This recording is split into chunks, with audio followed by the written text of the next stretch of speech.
السلام عليكم ورحمة الله وبركاته. أعوذ بالله من الشيطان الرجيم. Şeytanın yavuzluğundan Allah'ın rahmetine yardımına sığınam. Bismillahirrahmanirrahim. Rahman hem Rahim bo'lgan Allah ismi bilan boshlaymiz. Bugungi va'zimizda ushbu juma kunida Baraat kunida İmam Rabbani'nin va'zini o'qim. المكتوب السادس والسبعون 76 مكتوب إلى قلجخان في بيان أن الترقي مربوط بالورع والتقوى. Yazgan ol bu va'zni Qilichxon degan kishiga. Temasi ma'naviy darajani ko'taruv taqvalıqqa beyli bulgan haqda. Ve fit tahridi ala terki fudulil mubahat hem de mubahlarını taşlav hakkında. Ve ma yunasibu zalika hem de nasar şunlarga beyli yani mubahlarga beyli dereceni ko'taruv taqvalık yani Allah'tan korku hakkındağı bulgan va'z. Asamakumullahu subhanahu amma yasimukum. İmam Rabbani Hazretleri o'zining va'zini boshlayib, duodan aytdi: Sizni Alloh taolo saqlasin. Narsa sizni oyatga qoldira, shu ishlarni sizni Alloh taolo saqlasin. Ya'ni aytdilar, bit yuzi qizardi. Shu ishlardan sizni Alloh saqlasin deb xatni boshlang. Bu yerga yozilgan va'z xat shaklida. وصانكم عما شانكم hem de sizga kelishmaydigan ishlardan da Alloh taolo sizni saqlasin deb duo qilib boshlang. Hamda kam hurmatini bi hurmati sayyidil bashar. Kishilarning efendisi, xo'jasi hurmatini. Ya'ni Peygamberimiz hürmetine sizni Alloh taolo saqlasin. Sizga kelishmagan ishlardan ham da yuzlaringizni qizartuvchi ishlardan sizni Alloh saqlasin deb boshlang.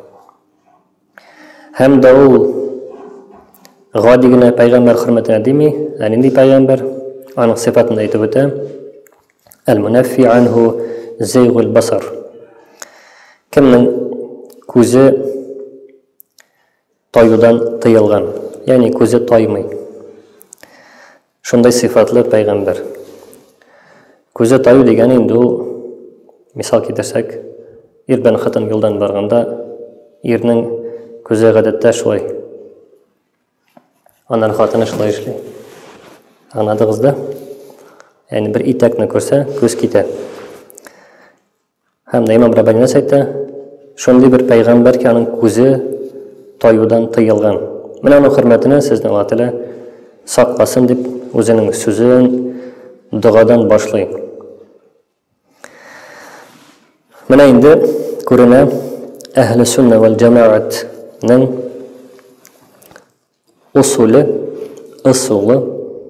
shunday yaxshi duodan o'zining so'zini boshlaw. Imom Rabbani da'ni ishlaydi. وعلى آله من الصلوات أكملها أمن بات السلام بوصن دي بيتا صلاة هم سلام بوصن كامل أنا همن غيلسنا ومن التسليمات أفضلها هم دا إن فاضلة لن يغير السلام نردا الله رحمة هم سلام أنا بوصن هم البتة إن شوشا أهل السنة والجماعة يولنا البتة قرآن كريمنا بالآيات كتير هم رباني دعنا إيتا قال الله تعالى آية كريمة بسم الله الرحمن الرحيم وما آتاكم الرسول فخذوه. الله تعالى sizga rasul Allohning elchisi narsa keltirgan bo'lsa fakhuzuhu ani o'ylamasha oling'iz. Narsa payg'ambar keltirdi, oni oling'iz deb aytadi. O'ylamasha шул ук мизгилдә аны алыгыз. Нәрсә сезгә китерде исә. Китерде мәгънәсе күтәреп китергән әйбер түгел, әлбәттә, нәрсә сезгә сөйләде, нәрсә аңлатты, шул мәгънәдә китерү. Ягъни гыйлем китерде, хакыйкатьне китерде. Нәрсә китергән булса, аны алыгыз дип әйтә Аллаһ Тәгалә. Күңелгә ятамы, ятмыймы, нәфескә ошыймы, ошамыймы, алыгыз. Ва ма нахакум анху фантаху. Нәрсә сезне тыйган булса, siz de аны bitirigіз деп әйтә. Ягъни сорау бирсәк, bitirigіз дигән ничек аңларга? Бетерергә була бит башланган әйберне. Башламаган әйберне битереп буламыни? Була. Ничек ки әйтәләр, без ширләгәнче дава алабыз. Без пешранганча чис тартабыз. Шулай монда да. Пәйгамбәр нәрсәдән тыйды, тыю хакы нәрсәдә бара, әлбәттә харам хакында бара. Нәрсә китергән булса алыгыз, бу аңлата фарыз, ягъни нәрсә ул китерде, фарызны китерде. Аллаһның әмерләрен аны алыгыз дип әйтә. Ягъни эшләгез, буйсыныгыз. Нәрсә сезне тыйды мәгънәсе дә ул харам. Нәрсә эшләгез? Битерегез. Ягъни ул эшләрне юкка чыгарыгыз. Шуңа да хадистә әйтелә, әгәр берегез bir начар эшне күрсәгез, кул белән аны битерегез дип әйтә Пәйгамбәрбез. Кул белән. Әгәр кулыгыз белән бетерә алмасагыз, көчегез җитмәсә, телегез белән. Тел белән ничек битерергә була? Кул белән битерә алмасаң икән, гөнаһны әйтәсең. Абзый, менә кәш бу эшне эшләмә дип тел белән әйтәсең. Әгәр кул белән туктата алмасаң. Һәм дә Пәйгамбәр әйтә, әгәр дә тел белән туктата алмасагыз, күңелдән дуа кылыгыз. Ай Раббым, менә бу абзый начар эш эшләй, шуны туктатсайды дип.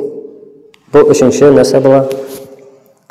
Уровень, өченче дәрәҗә. Һәм Пәйгамбәр хадис ахырында нәрсә әйтә? Өченчесе ул иманның иң зәгыйфе дип әйтә. Иң зәгыйф.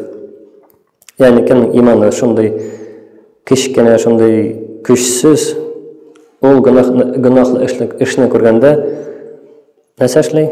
Дуа кыла. Я Раббым, менә шундый эш эшләй, абзый гөнаһ эшләй, туктатсайдың дип дуа кыла. Демәк, иманы көчле булса, нәрсә эшләй? Барып кулы белән нәрсә итә? Бу эшне эшләмә дип туктата. Бу иманның иң югарысын күрсәтә Пәйгамбәрнең хадисендә. Һәм дә инде бу аят кәриме китерде Имам Раббани Пәйгамбәр хакында аят. Нәрсә Алла Тәгалә нәрсә сезгә Пәйгамбәр китергән булса, алыгыз. Нәрсән тыйган булса, аны битерегез дип әйтә. Факана мидарун наҗати аля җузъайни. Һәм дә дөньялыкта да, ахирәттә дә котылу юлы дөньядагы бәладән, дөньядагы афәттән, ахирәттәге кайгы-хәсрәттән. Дөньядагы бәла булмый, ахирәттә дә бәла бар. Дөньядагы мәшәкать түгел, ахирәттә дә мәшәкать бар, кыямәт көнендә. Һәм дә дөньяда да кеше уйлый котылырга, ахирәттә дә котылырга уйларга тиеш, мөселман кеше һәм дә аны уйлый. Ничек мин котылырмын икән җәһәннәмнән дип уйлый. Һәм Имам Раббани әйтә, менә шушы котылу юлы ул Аллаһның әмерләренә ябышу дип әйтә. Ягъни нәрсә Алла Тәгалә кушты, шуңа ябышу.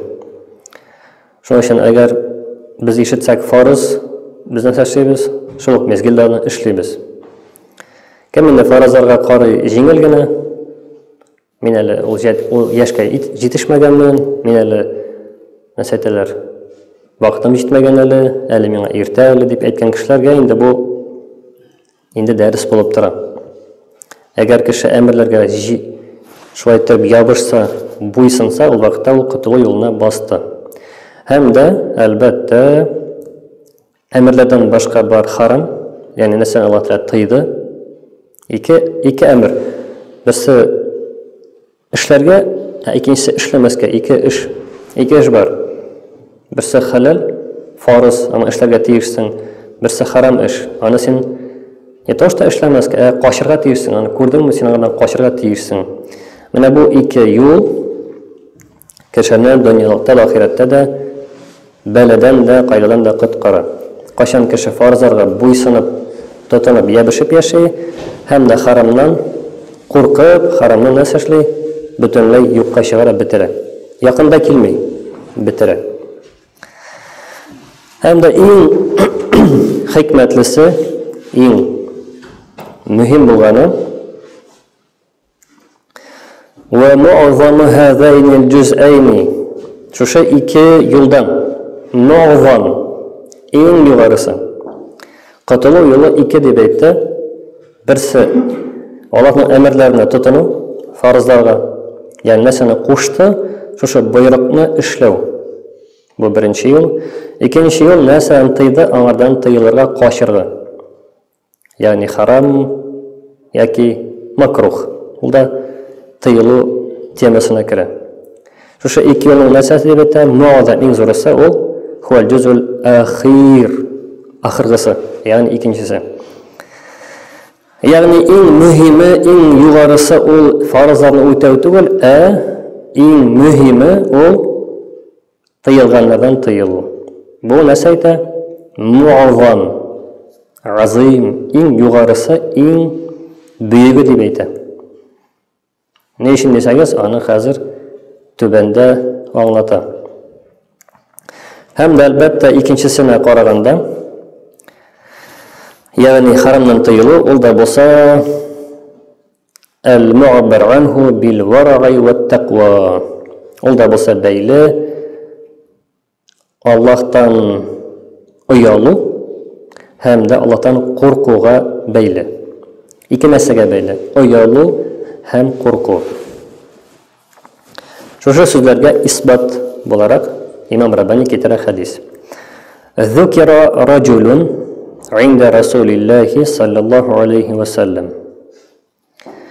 Payg'ambarimiz yanında bir ir haqida so'z bor. U da bo'lsa mashg'ul bi ibadatin va ijtihadin fiha.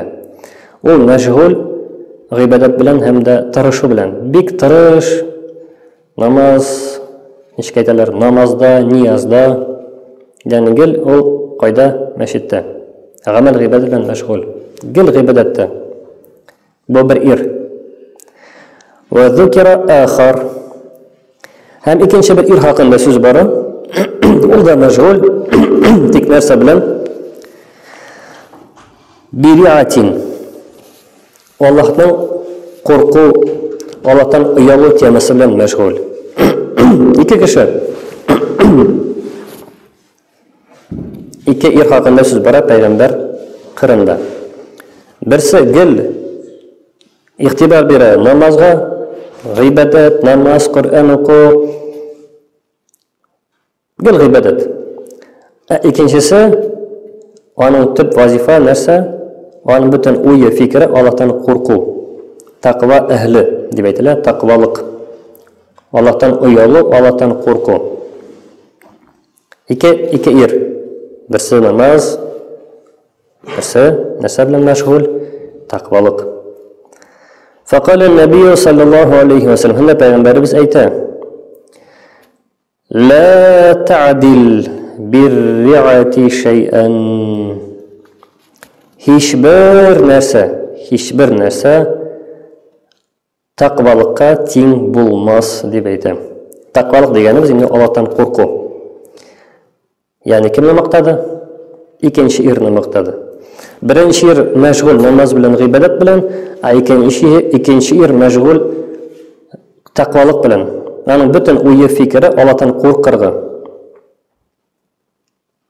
Payg'ambar aytadi, bu ikkinchisine teng bo'lmas.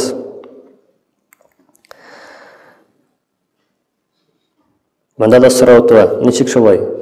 Buning ko'p g'ibadati, amning ko'p qo'rquvi. So'rov. Bu so'rovga javob tubanda kelajak. Va qala aydan alayhi min as-salawat atammuha. Shulay Аллаһның рәхмәте тулы булган булсын аңа. Аминат таслимати акмалуха, һәм дә Аллаһның сәлам булсын тулысынча аңа. Ягъни пәйгамбәрбез әйтә. Ул әйтте: "Маллак динукум." Сезнең динегезнең терәкләре безнең менә түшәмне тотучы шушы дивар булса, башка бинада түшәмне тотучы тагында бар терәкләр, түгәрәк терәкләр, шушы түшәмне тотучы. Бездә инде ике дивар арасы тар булгач, монда уртада берәй дә юк. Бар тагын шундый терәкләр, терәк. Пәйгамбәрбез әйтә: "Сезнең динегезнең терәкне аңлыйсыз? Әгәр терәк булмаса, түшәм төшә, бигрәк тә киң булса. Мәсәлән, Тюльпанга кергәндә, Ләлә мәчетендә, анда читтә тора түгәрәк шундый колонналар, шушы терәк. Ул булмаса нәрсә була, түшәм килеп төшә. Анда син швеллер куясыңмы, бетонный перекрытие куясың, ул барыбер нәрсә эшләй, сыгыла, барыбер төшә. Шушы терәк булмаса, булмый. Шуңа пәйгамбәр әйтә: "Сезнең динегезнең терәге, ягъни динне тотып торучы шушы терәк нәрсә ул? Әл-варау." Ул Аллаһтан уялу, Аллаһтан курку дип әйтә. Тагын шушы сүзгә испатланган хадис. "Ва фадилатул инсани алал малак." Һәм дә шушы хадис күчә акаид темасына. Акаид темасында, акаид фәнендә билгеле, намаз укучы кеше фәрештәдән югарырак. Намаз укучы кеше фәрештәдән югарырак. Кеше фәрештәдән югарырак, әйе. Кем әйтте? Пәйгамбәр әйтте. Нинди хадис? Менә шу хадисның дәвамы. "Ва фадилатул инсани алал малак."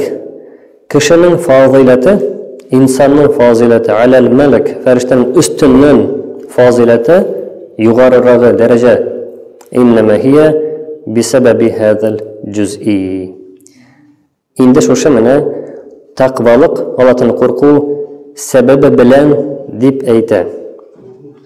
Нәрсә әйтәсе килә пәйгамбәр, төшенәсез? Кешенең югарылыгы ул фәрештәгә караганда тақвалык белән дип әйтә. "Ва тарaqi fi madarij al-qurb aydan." Һәм дә дәрәҗәләрнең югарыга чыгуы һәрбер кешенең Аллаһ каршына бар дәрәҗәсе. Безнең дөньяда дәрәҗәне күрергә була йолдыз белән генә. Күпме йолдыз, шул кадәр дәрәҗә. Диндә йолдыз булмагач инде күреп булмый. Ләкин һәрбер кешенең Аллаһ каршына бар дәрәҗәсе. Дәрәҗәнең югары булуы сәбәпле кешенең дуасы да тиз була, һәм дә күңеле дә ничек була? Рәхәт белән тулы була. Бәладән котыла түгел, чөнки кемнең күбрәк йолдыз, аның бәласе дә күбрәк. Чөнки хадистә әйтелә: "Кемнең ашадул бәла алал анбия." Бәладән иң күбе ул пәйгамбәрләргә дип әйтә. Пәйгамбәрдән соң кем килә, дәрәҗә буенча бәланыкы күбрәк. Шуның өчен монда әйтәм, күңел тулы була. Шуның өчен фәрештәдән кеше өстен булуы, ул нәрсә дип әйтте?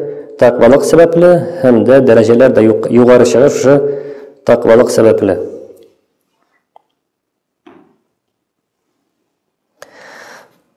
Һәм дә шушы Аллаһтан уялу, Аллаһтан курку мин әһәмми мәһәммил ислам.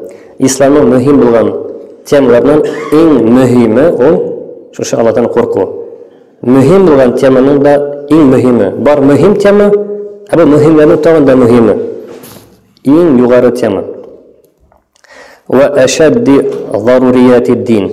Диннең зарури булган темаларынан да шушы риаятул хаза джуз'i. Аллаһның шушы куркулыгына, Аллаһтан тақва булуга бәйле булган тема.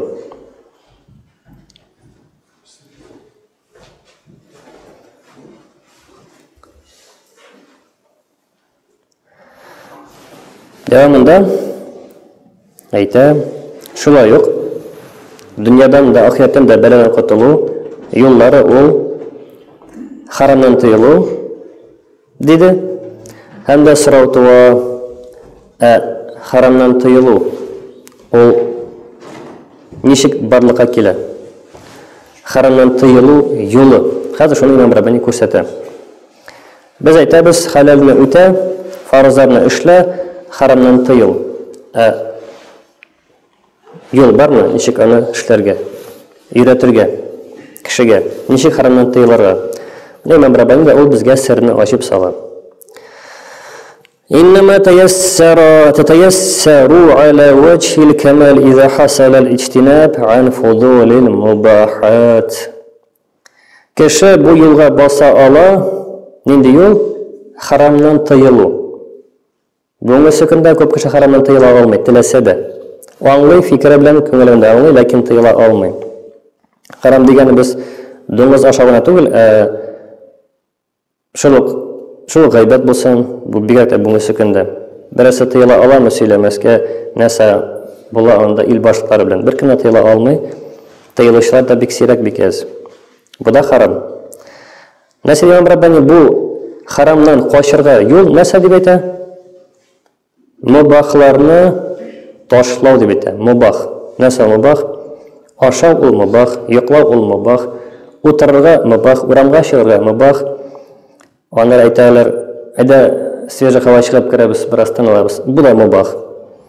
Әйдә барып киләбез, лыжда йөреп киләбез. Бу да мубах.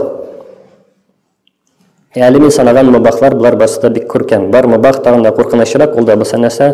Диванга утырып телевизор карау. Бу да мубах. Һәм Имам Раббани әйтә, мубахларның артыгыннан кем тыелса, менә бу как раз юлга баса дип әйтә. Нинди юл? Харамнан тыелу. Ягъни нәрсә әйтәсе килә? Җиңел рәвештә харамнан тыелачак. Әгәр мубахны ташласа. Вактуфия бинха биқадри дарурати. Күп маңа кирәк, зарури рәвештә, шул кадәр алырга әлбәттә ярый. Мәсәлән, бөтенләй ашамаскамыни, ашау мубах. Бөтенләй йокламаскамыни, йокыда мубах. Лыжда йөрмәскәмени, ул да бит мубах. Нәрсә әйтә? Зарури булган рәвештә алырга. Ягъни күп мәкадәр кирәк, җитәрлек. Аны ал. Артыгын ташла дип әйтә. Ни өчен? فإن إرخاء عنان النفس في ارتكاب المباحات يجر إلى المشتبهات.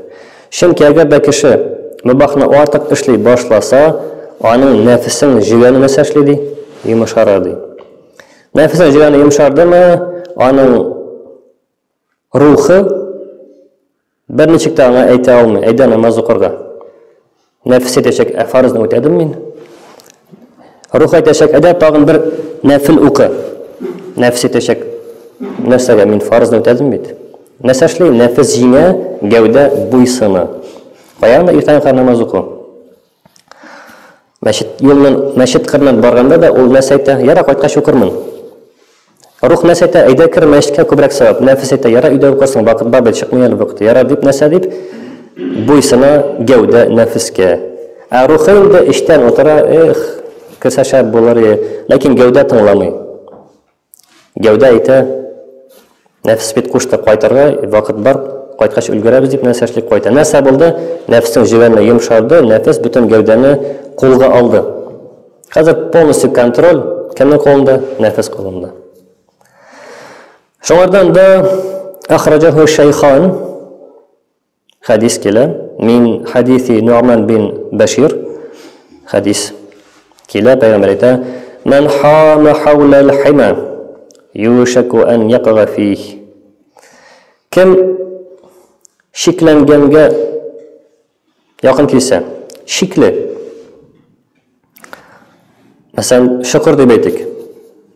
Түгәрәк шөкерме яки элекеге вакытларда, мисал, каберләрдә булмаган, кыйма булган шикле шөкерләр. Шик, бу аңлата шик. Кем шикләнгән якын килсә дип әйтә, пәйгамбәр куркылыр анда төшүеннән. Ягъни кем шөкер кырына ура бирсә, ул барбы төшәк бер вакыт.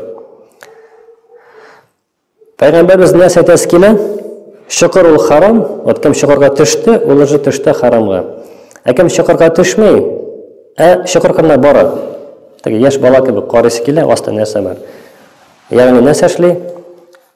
Мубах, макрух эшләрне эшләгәч, Пайгамбарның сүзенә карап аңлыйбыз ки, димәк кеше якын килә харамга. Кем мубахны күп эшли, кем макрухка игътибар бирмей, ул харамга якын килә. Инде харамга шумгач, ул аны сизми дә аңламый да, бигрәк тә таңламый да, әгәр шумсайын да шөкергә. Өчен Пайгамбар кисәтә нәрсә ди? Шикләнгәнгә дә якын килмәгез. Төшүгез ихтимал дип әйтә. Ягъни макрух мубахларга да игътибар бирегез, күпме сез аны эшлисез дип әйтә. Шуның өчен әйтә, иктифа. Күпме җитәрлек кадәр сезгә кирәк, шуны гына алыгыз дип әйтә. Чөнки бар монда җаваплылыгы. Һәм дә инде сүзнең алдында булган сорау, ул да булса фәрештә белән кеше әйтелде. Әйтелде кеше намазда гамәл гыйбадат кылучы фәрештәдән югарырак. Ни өчен? Чөнки ике юл бар. Берсе гыйбадат кылу, берсе дә харамнан тыелу. Бу ике юлның фәрештәдә берсе бар, икенчесе юк. Ягъни фәрештәләр гыйбадат кыла, ә харамнан тыелмый. Ни өчен? Чөнки аларда андый проблема юк. Аларда безнең кебек эшләсе килә харамны, ләкин ярамый, карасы килә, ләкин ярамый дигән, аларда бу мәсьәлә юк.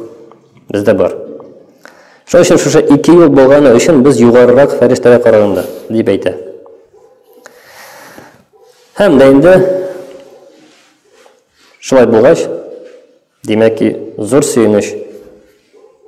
Фәрештә гыйбадат кыла, без дә гыйбадат кылабыз. Бер-бер. Фәрештә харам халалдан андый мәсьәлә юк, ә бездә бар. Без тыелабыз харамнан, тыелсак инде. Тыелсак, димәк ки, без нәрсә эшлибез? Икегә бер. Без югарырак булабыз. Һәм дә икенче мәсьәлә, шушы харам белән халал темасында бар хак, бар хаккулла, бар хаккул ибад. Ике төрле була. Аллаһның хакы һәм бар кеше хакы. Элек әйтәләр, күрше хакы, Тәңре хакы. Хәзер инде ул сүзләр битеп бара. Хәзер телдә, йолада, диндә шулай әкрен-әкрен бетә. Ничек Пәйгамбәр әйтте, дин гариб килде, гариб китәчәк. Инде ул сүздә Пәйгамбәрнеке хак. Шуңа йолада бетә. Бигрәк тә яшьләргә сөйләсәң, яшьләрнең чәчләре шулай үрә баса, йола дисәң. Фителгә барса, гыз. Гарәпләрнең йолалары бездән дә күбрәк йола бар. Дин белән бәйле булмаса да, йолалары бик күп. Барып карасагыз, Египет кара түгел, Египтта гарәпләр яшәми, барыгыз Мәккәгә, Мәдинәгә, Мароккога барыгыз. Аннары башка җирләргә барыгыз, кайда гарәпләр яши, мәсәлән, Сириягә. Күрәсез, нинди йолалар бар, сезнең ушыгыз китәчәк. Ләкин бер авыз ачып әйтсәгез, сезнең йолагыз дингә каршы дип, сезнең анда ашыйчаклар. Монда әйтергә ярый, йола сезнең дингә каршы дип. Чөнки монда беркем дә әйтми. Анда дин белән дә бәйле булган йолалар бар, аны эшләр, берсе дә беркем әйтми. Ярыймыни? Ярый, йола бит ул йола. Һәм дә менә шушы ике нәрсәдәк хак бар. Аллаһ хакы бар, кеше хакы. Ва қисмун ятағаллақу би хукуқил ибад әһәм дип әйтә Имам Раббани. Шушы ике хактан, берсе Аллаһ хакы, берсе кеше хакы. Нәрсә әйтә? Кеше хакы икенчесе. Ул тагын да мөһимрәк. Ни өчен дисез?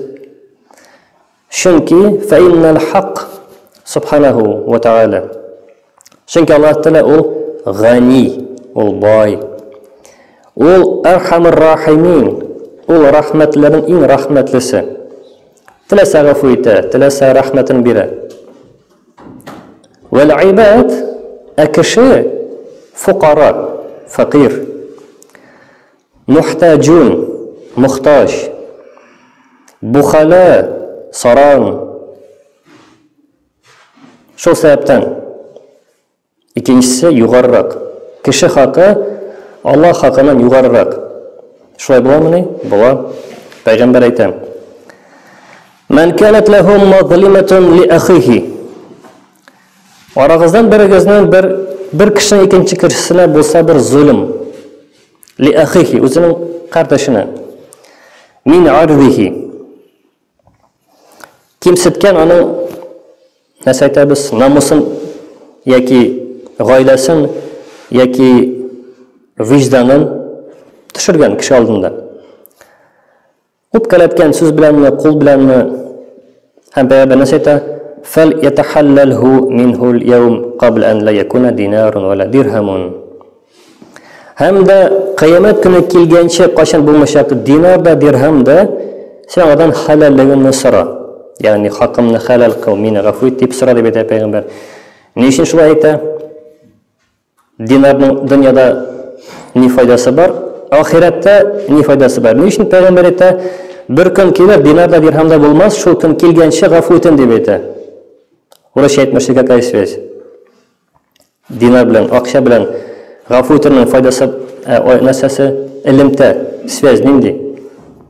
Связь shunday. Bu dunyoda kimga zarar keltirsang, g'afur et desang, g'afur etmim desa, agar pishirsang pashka aqsha, g'afur etami? Yilmay g'afur etadi. Qiyomatda shag'ar bo'ladimi? Yo'q. Chunki yo'q. G'afur etadi, yo'q shag'ar berilib. Shunga payg'ambar hadisida aytadi: "Shu kun kelar hamda nasa bo'lar.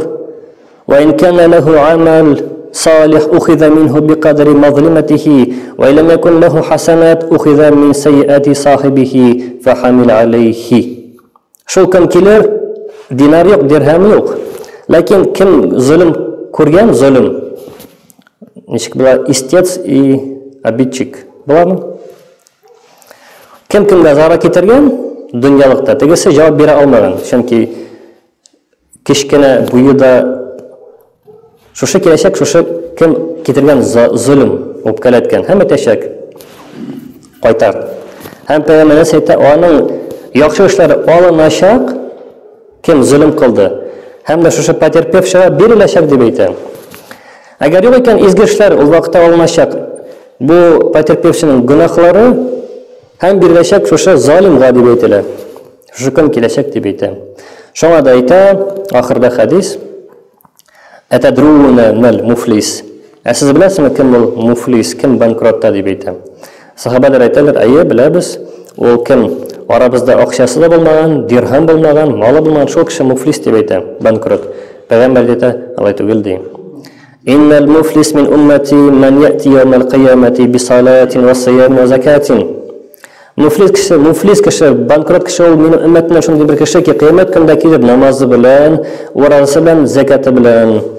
Va ya'ti qad shatama hada.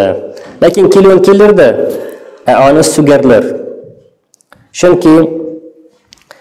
Chunki u dunyolikda zarar keltirgan, kimnidir so'kkan, qazafa, kimnidir otgan, itgan va akala, kimnidir oshagan va safaka dima dam qon to'kkan, daraba, kimlar so'kkan, shu ishroqda deb aytadi fayota hada min hasanatihi.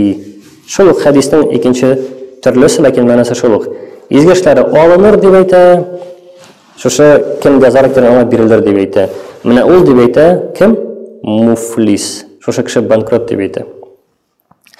Endi Alloh taolo shusha bankrotdan saqlasin-da bizga inshaalloh go'zal ravishda oxirgi kunlarni, oxirgi umrni shusha bir taqir kurashak ajalni da ko'rkam ravishda ko'rib, iymon bilan tin olib, iymon bilan tinlashga nasib etsin. Amin. Bi hurmati sayyidil mursalin. Allohumma salli ala sayyidina Muhammad fil awwalin. Allohumma salli ala sayyidina Muhammad fil akhirin. Allohumma salli ala sayyidina Muhammad fi kulli waqtin wa hin. Wa ala malaikatikal muqarrabin ala ta'atika wa ibadika as-salihin bi rahmatika ya arhamar rahimin. Allahu akbar.